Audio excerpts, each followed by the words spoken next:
আল্লাহ তাআলা বলেন ইন্না সালাতি, বলেন ইন্না সালাতি ওয়া নুসুকি ওয়া মাহইয়ায়া ওয়া মামাতি লিল্লাহি রাব্বিল আলামিন।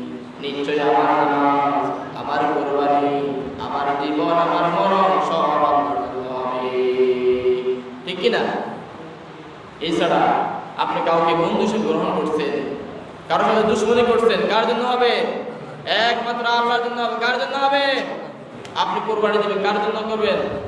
বলেন না, কার জন্য দিবেন? আল্লাহর জন্য। কার জন্য?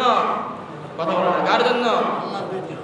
আপনি যদি আল্লাহর জন্য কুরবানি দেন তাহলে আপনার সওয়াব হবে, আপনার যে ওয়াজিব ছিল সেই ওয়াজিবটা আদায় হবে, এবং কি আপনি গোশত খাবেন।